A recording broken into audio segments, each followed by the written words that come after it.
Greetings and salutations, how's everybody doing? So this time we're looking at a film from the 70s, in this case, Little Big Man.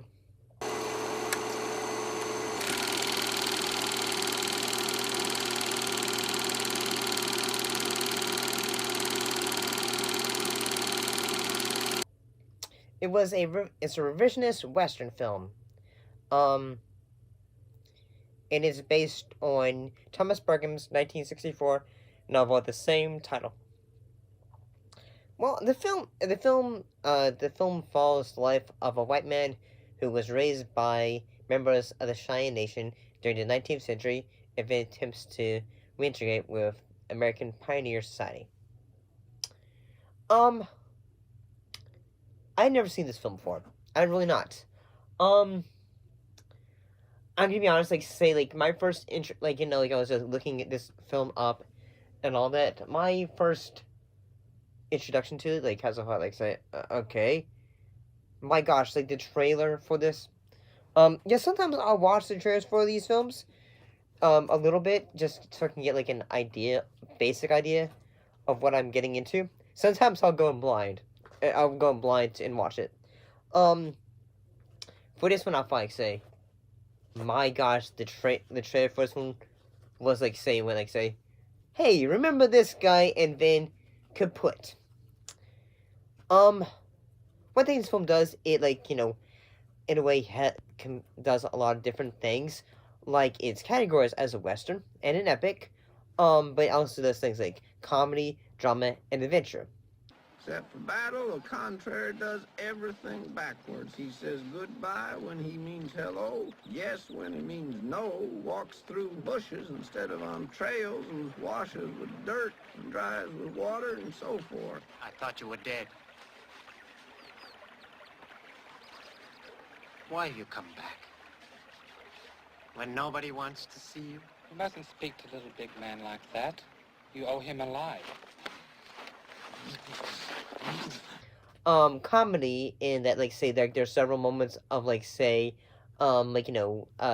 character of Jack, he is, going on these bit of adventures, he is, there's a moment, when he is,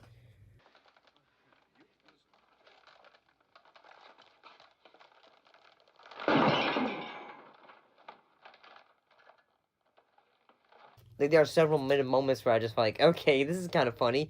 I will say that, this is kind of a bit of a revisionist history. It's kind of, so almost you ever seen, the film, Once Upon a Time in Hollywood?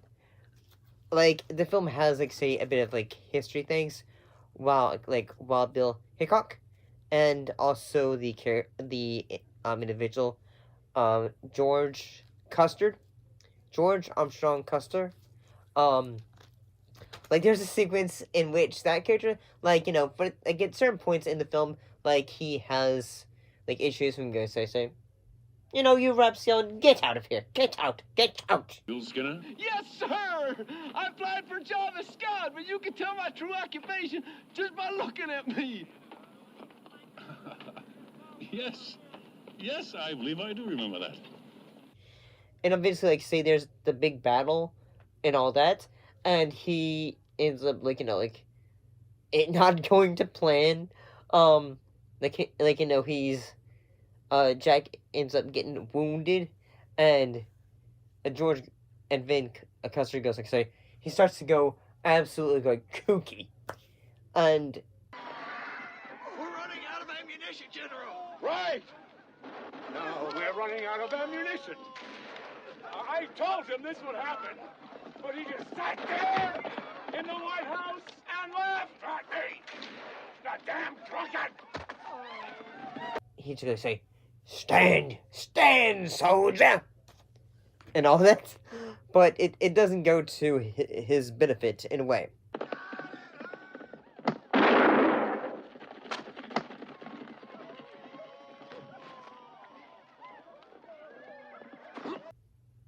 I did think the cinematography for this film was pretty good.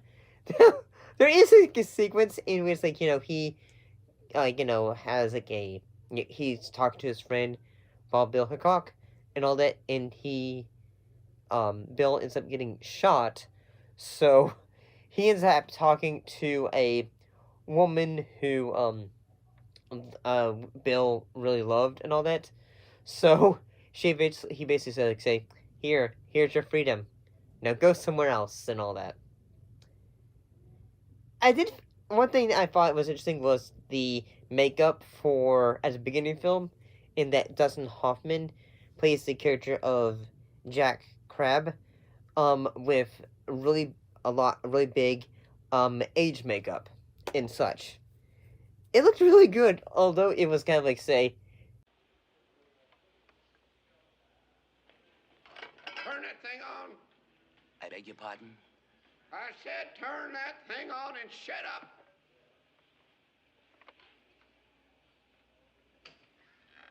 Now you just sit there and you'll learn something. like the character, like in the beginning of the film, he is 121 years old, and I'm just saying, like this dude must have the character must live relatively healthy, living that long of life. So, yeah, I thought this one was interesting.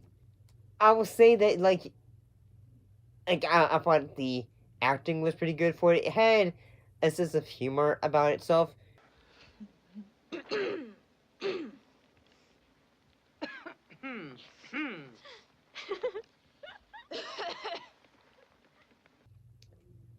thought this one wasn't too bad. Have you seen it?